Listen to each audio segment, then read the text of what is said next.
सुप्रभात। हिंदी की कक्षा 11 में आपका स्वागत है। आज मैं आपको सुमित्रानंद द्वारा रचित वे आंखें पढ़ाने जा रही हूँ। छायावाद के प्रमुख कवि सुमित्रानंद पंत जी का मूल नाम गोसाई दत्त था। इनका जन्म अल्मोड़ा की जिले के कौसानी नामक स्थान में हुआ। इनकी प्रारंभिक शिक्षा कौसानी में हुई और उच्च शिक्षा इलाहाबाद में संपन्न हुई। ये युवावस्था तक पहुँचते पहुँचते गांधी के असहयोग आंदोलन से प्रभावित होकर पढ़ाई छोड़ दी और स्वतंत्र लेखन करने लगे। इन्हें ज्ञानपीठ पुरस्कार, साहित्य अकादमी पुरस्कार, सोवियत लैंड नेहरू पुरस्कार से भी सम्मानित किया गया। पंत जी की वे आंखें नामक कविता प्रगतिशील दौर की कविता मानी जाती है। इसमें विकास की विरोधाभासी सोच पर करारा प्रहार किया गया है।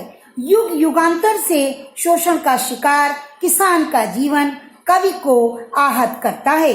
दुख तो इस बात का है कि भारत को स्वतंत्र हुए इतने दिन हो गए, लेकिन किसानों की दयनीय स्थिति आज वहीं पर बरकरार है। ये कविता दुष्चक्र में फंसे किसानों के व्यक्तिगत एवं पारिवारिक दुखों की परतों को खोलती है और स्पष्ट रूप से विभाजित समाज की वर्गीय चेतना का चित्र भी प्रस्तुत करती है। बच्चों, अब मैं आपको इसका भावार्थ बताने जा रही हूँ। अंधकार की गुहा सरीखी उन आंखों से डरता है मन, भरा दूर तक उसमें दारुण दैन दुख का नीरव रोदन। वो स्वाधीन किसान रहा अभिमान भरा आंखों में इसका, छोड़ इसे मझधार आज संसार कगार सदस्य खिसका। कवि जो है शोषित किसान की बात करते हुए कहता है कि आज जो किसान है उसकी आंखें अंधेरी गुफा के समान दिखाई दे रही हैं। उन आंखों से डरता है मन। कवि कह रहा है उनकी आंखों में इतना कठोर दुख है, इतना असहनीय पीड़ा विद्यमान है कि उन आंखों को देखने से डर महसूस होता है।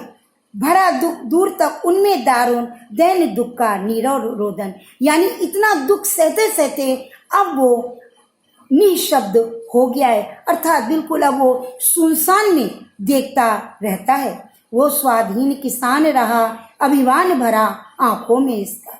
कवि कहता है एक समय वो भी स्वाधीन था, स्वतंत्र था, उसके आंखों में भी स्वाभिमान झलकता था, क्योंकि उसके पास वो सभी चीजें विद्यमान थी जो एक किसान के पास होनी चाहिए। लेकिन आज समय बदल गया है। आज महाजनों ने उसका सब कुछ लूट लिया है और आज समाज ने भी उसे मझधार में छोड़ दिया है। संसार कगार सदस्य खिसका।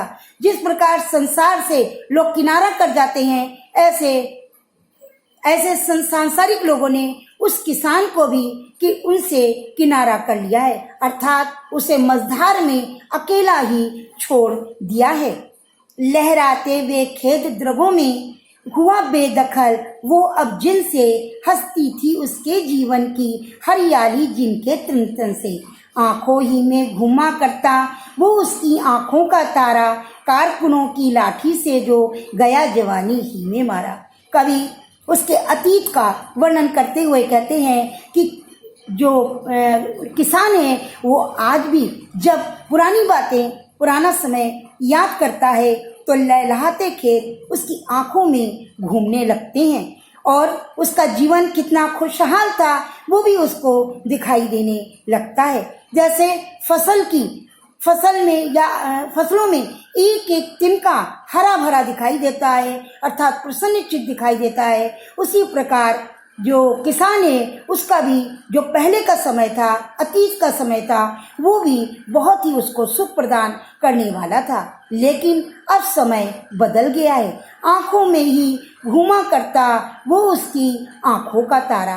कवि कह रहा है कि महाजन के लठैतों ने ब्याज और धन न दे पाने के कारण उसे लठों से मार मार करके उसे मार दिया है और वो भरी जवानी में ही मृत्यु को पार कर गया है।